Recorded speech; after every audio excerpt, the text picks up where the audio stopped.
Hey everybody, welcome to our Max Creative Challenge with Toby Shinobi. I've got some audio happening on this end. Thanks guys for helping me. But welcome, my new friend Toby's here with me and we're gonna introduce him real quick. But first, before we do that, maybe we can chat about the schedule for the day. Paco, you mind pulling that up? Awesome. So we just finished our Creative Cloud live stream with Michael Shays and Voodoo Val. We've got tons coming up after us, so stick around. But for the next 30 minutes, we've got Toby. He's going to be showing us about some presets in Lightroom. But first, Toby, welcome. I want to hear all about you and maybe one of the most exciting shoots that you've done recently. Hey, how's it going, Kathleen? Yeah, I'm sorry, I'm still kind of vibing over the fact that we're both big fans of anime. I love that, and yeah. Anyway, so to those that don't know me, I am Toby Shinobi. I do a range of different things. I'm known for photo, video, and coming up with creative ideas. Probably been shooting for about 10 years now. Prior to shooting, I worked in law, and law kind of affects, I guess, a lot of the photography that I do, in that there's a lot of balance and I guess perspective on my work, and that has kind of manifested itself in a lot of aerial photography, architectural photography, and then a bit more of a focus on symmetry and geometry. But I work for an advertising agency, and so I shoot people, products, food, interviews, you name it, I've probably shot it. So yeah, I shoot a range of different things. And to answer your question, the most exciting thing I've done during this COVID period was actually being part of the Sony A7S III launch, which I'm actually putting this on now. So I actually got to be in front of the camera. And one of my shots, actually, because they did a really cool thing where they took the video that we'd shot and they kind of incorporated some of the video that we'd done into the video. So actually one of my shots actually made it into the final cut. So I was kind of happy about that because I'm really trying to video a thing during this time. So yeah, that was one of the highlights of the year. Wow, that's awesome. I saw a lot of people doing like night photography with that new camera. Was that what your video included? Was it like low light goodness? Yeah, so if you look at the video, if you look at my YouTube, you'll see the behind the scenes of the behind the scenes video. And yeah, there's a shot where there's a drummer and she's lit up with all these kind of neon lights, and I'm the dude with the hat tilted with a tilted brim, just doing my best impression of trying to be cool. And yeah, it was really cool experience. That's actually awesome. Super cool that it was in the final cut. And we have a lot of anime fans in the chat as well, going kind of crazy. They're like, did I hear anime? Someone's working on their Sailor Moon Halloween costume. Anime. Yeah. Yes. Chat. Yeah. So let us know what you've been watching recently. And with that, Toby, maybe we can jump into what you're going to be showing us for the next 20 minutes or so.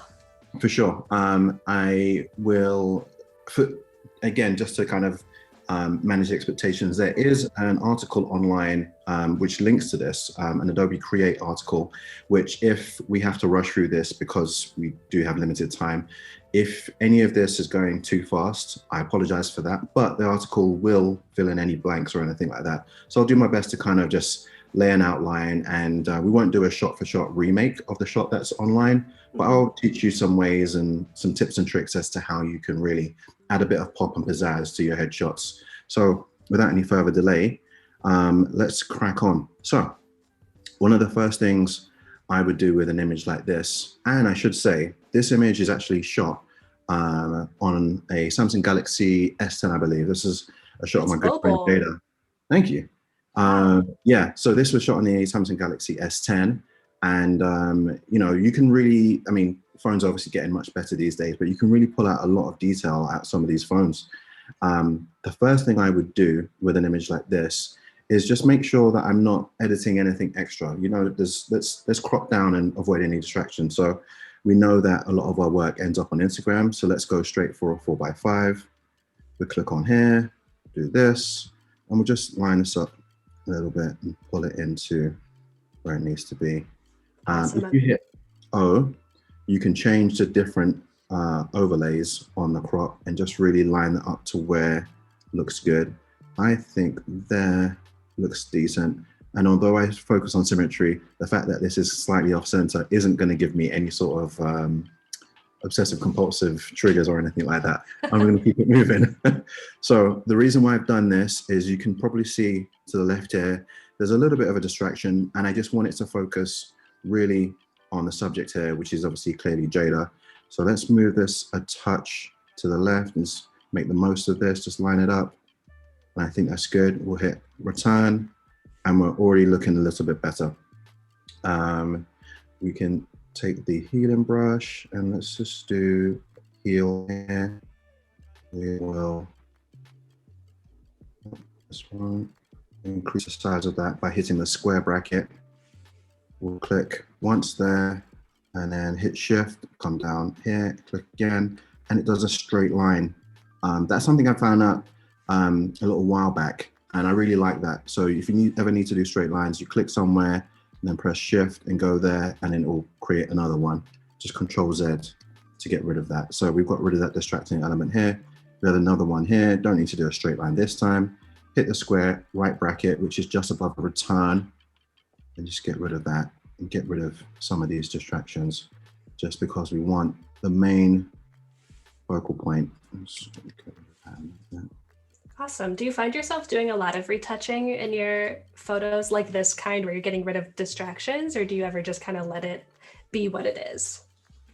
Often, for most, in most occasions, I let it be what it is, largely because I tend to do, this might be a weird phrasing with the makeup now, I tend to do a lot of my photoshopping in camera. So I will move things and move people into positions where I'm trying to get the best possible image straight out of camera.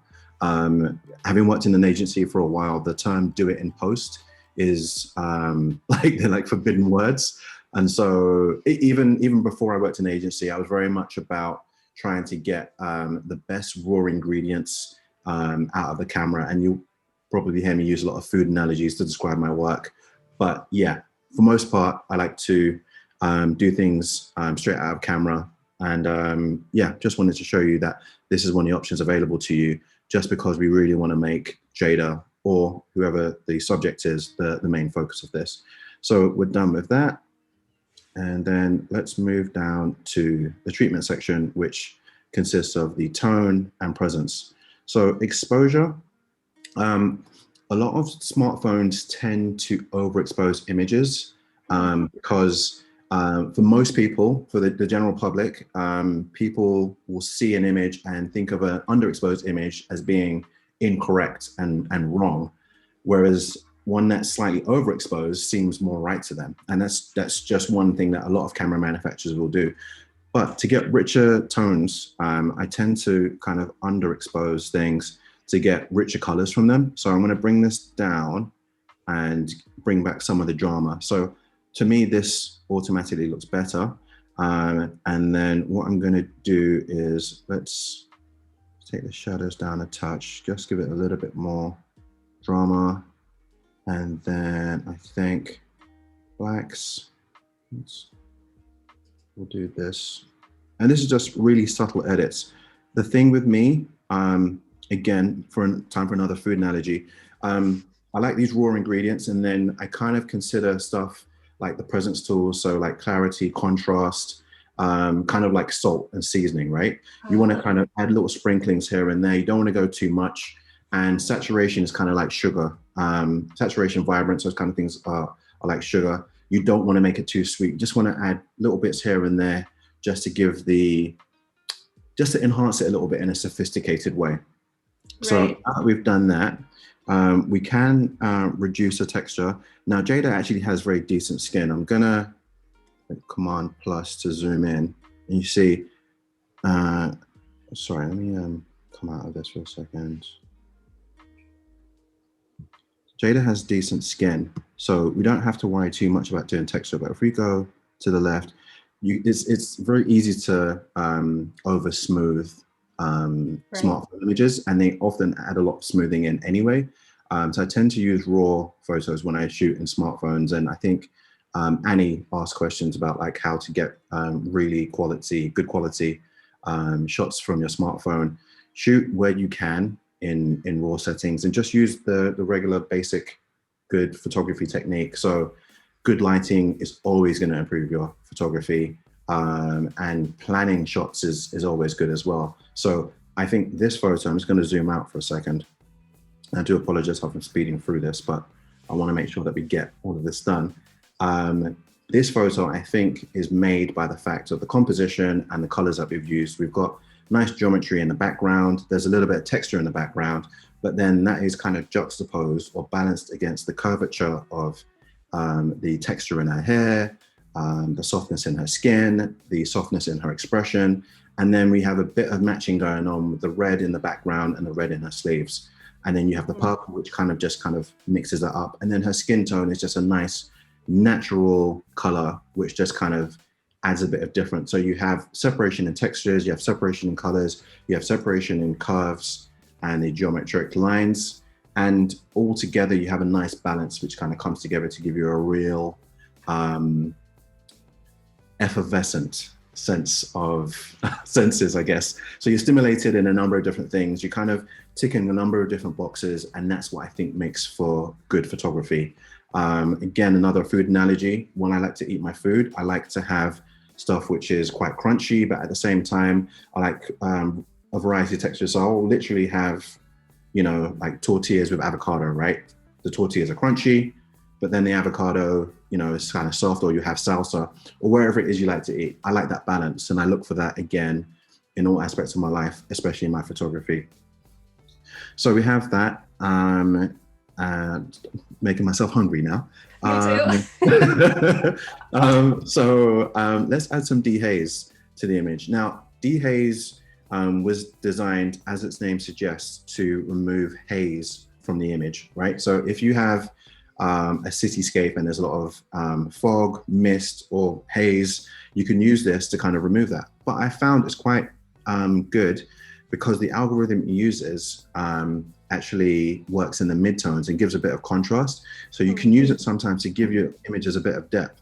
So this isn't designed for this, but just messing around with it, you can see it just gives it a little bit of a 3D pop to make her stand away from the background a little bit. And I'm just liking that a lot more than what it was. Quick before and after, kind of see where we are. Actually, this is showing the before and after from the original one, unfortunately. So we'll come back. We'll work out. We'll work out how it looks. Let's add a bit of vibrance. And again, like I said, saturation and vibrance are tools which I tend not to go too hard on because you don't want to add too much sweetness to an image. You know, sometimes you can see an image which is oversaturated, it looks overprocessed, and it's just an assault on the eyes. You just don't want that. I like to go for very sophisticated images, and I like to try and recreate the feel I got when I captured the image in the first place, right? So just adding a little bit of an embellishment just to give the image a little bit of a, yeah, keep it moving. So the difference between vibrance and saturation is that saturation looks at the image as a whole and will add more color to the pixels across the board as a blanket approach. Vibrance looks at the areas of the image in a more smart way and looks at the aspects which probably are undersaturated and adds more saturation to those areas. Because of that, sometimes I'll actually drop the saturation of the image overall and increase the vibrance just to get a kind of more unique look. In this particular scenario, I don't need to do that. I'm just going to add a little bit of vibrance. Let's go with 35. Let's see how that looks.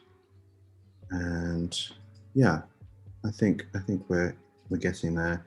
Oh, let's bring the texture back to something decent. I don't like to have things too smooth. I think you find, again, it's kind of like to use a food analogy, you remove the texture and it kind of starts to feel a bit artificial, a bit plastic. And, you know, skin is beautiful, you know, so Jade's got really good skin. There's nothing that really needs any extra hair. And, you know, we could get into real Photoshop territory here and start, you know, smoothing of the skin and stuff, but we don't need to do that here. So we're in a good spot now. How are we doing for time? We have about 6 or 7 minutes until we'll be saying goodbye. That sounds we're right on track where we need to be. Yeah, you're doing great. Let's add a little bit of character by way of the tone curve. So I have this there's a number of different presets in the tone curve. So you can add medium contrast. You see what that does there. Strong contrast will go a little bit too heavy. We start to lose some of the detail around the hair here, and it just, colors just start to look a bit off. So what I will do is use this curve that I'd made before, and you can set as a preset within the tone curves, and it just lifts the bottom here, lifts it, it crushes the shadows and just gives it a bit more of a filmic look. So there's kind of a faded gray look around here, and it just looks like something you'd see in a more classic film. Yeah. And it's a popular look, you know, a lot of people are doing it. I think it's one thing, again, with all the tools that I'm showing you now, just dial them into your specific flavor and find out what really works for you. So that's a tone curve. Color in the HSL, I think I'm going to adjust her skin tone ever so slightly.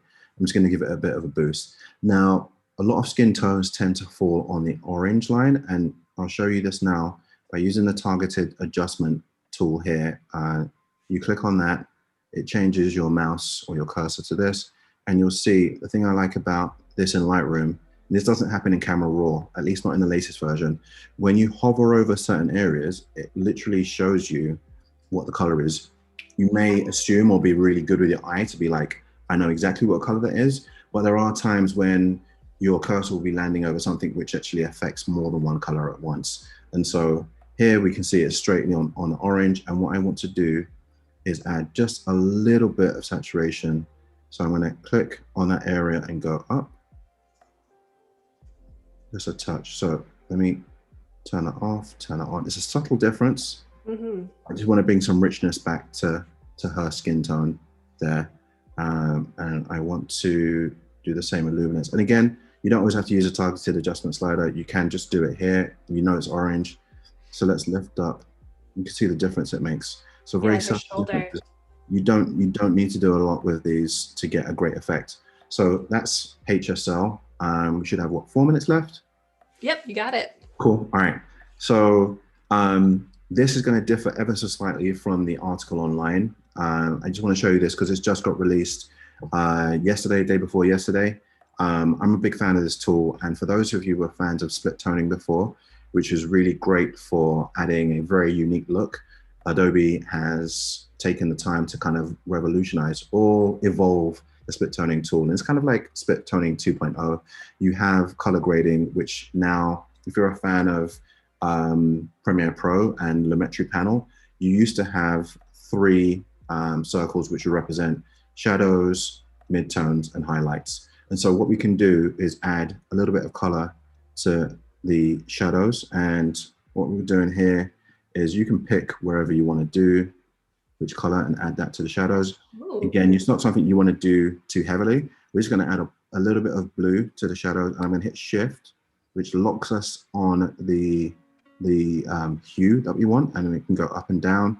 I've just done a YouTube video on color grading, so I'm going to speed through it now, but the video should be up soon. So check out my YouTube, subscribe, share, do all that good stuff, right? But yeah, just a little bit of a touch there, and I'm going to show you what difference that makes. So off, on, it's very subtle, but it's there. And then we've got, what, maybe 2 minutes now, right? Exactly. Cool. All right. We don't need to, maybe 3. All right, cool. So I'm happy with this look, right? So let's see.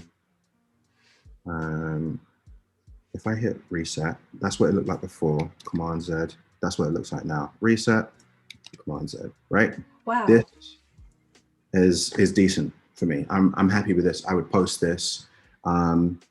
What you can do now is go to presets on the left-hand side. We'll click on this plus button and we'll create a preset. And then now we can, let's name the preset. What should we call it? Let's call it. I knew it. I just knew it. I was going to say something anime related, but I didn't want to influence you. So we have the chance now to choose which parts of the settings we've just affected go go into this preset. So treatment and profile, we didn't touch on. White balance, we didn't change. I was happy with that. But basic tone, we went through exposure, contrast, highlights, shadows, white clipping and black clipping. We did affect the tone curve, texture and clarity, definitely. Dehaze. We didn't do any sharpening. It wasn't necessary. You'll find that often in a lot of smartphone cameras. It's not necessary to do much sharpening. Unless you do a cityscape, you may need to do one then. Color, definitely. And color grading, we did do some color grading. So let's tack that there. So we're going to do create. And then this should appear under user presets. And there we have it, Kakashi's Revenge. Boom. Right click, and then we can export that, and that will appear. Spinning wheel, spinning wheel. Just thinking about it. And then you get a chance to put that wherever you need to put it. So we can put it on a desktop, but yeah, that will appear on the desktop, and that is a very quick way to enhance your portraits. I'm sorry if that was quick, it had to be done, but please do follow me on Instagram, or at least DM me on Instagram. I answer every single DM, unless you're being misbehaved, and then I'm not about negative energy. But if you're good, I'll share that same energy back. So yeah, send me DMs. Please hit me up on YouTube. Let me know what tutorials you want to see next. 2020 has been a weird year. I'm trying to put good energy out. If you're about good energy, let's do it. Let's connect. And yeah. Awesome. I think for the last 25 minutes, the entire audience has been in awe. I don't know if you're looking at the chat, but everyone's very excited. And are there any questions? Any questions we can answer at all? I think there was one question about how you crop headshots. I don't know if we have enough time to answer it right now, but to the person in chat who asked that, feel free to DM Toby on Instagram and ask again. Oh, we have 1 minute. Okay, so the question was, how do you feel about cropping headshots to cut people in half? Is there a rule about that? What do you think? The only rule is there is no rules. I know that's a sitting on a fence kind of answer. No, I mean, I think when it comes to creativity, there's this rule, there's this thing that people say, oh, that's how we've always done this. But I think when it comes to creativity, as soon as you start saying, that's how we've always done this, that's where creativity kind of goes to die. So if it makes sense to you, crop it that way. There are obviously rules, but rules are guidelines. So crop whatever makes sense to you, crop it, play around with it, see what works, get feedback, whatever feels good. I don't think there's a real right or wrong answer to that, but definitely do DM me. I'm happy to carry on a conversation, and I love to connect with people on creative issues. Is that an issue? It's not really an issue, but you know what I mean. Topics. So if you want to follow along with this tutorial chat, you can go to the links in the chat. You can even download the preset that Toby created. There's a link to it. So please make use of that. And we're going to be back in just a couple minutes with more live streams. I think it's a photography stream after us, so that's even better. But Toby, thank you. It was great to meet you. We'll chat more about anime soon. Absolutely. Fire Force, check it out. It's great. But yeah, awesome. Thank you for having me, guys. Guys, have a great year. Yeah, thanks, guys. We'll be back in a couple minutes. Bye.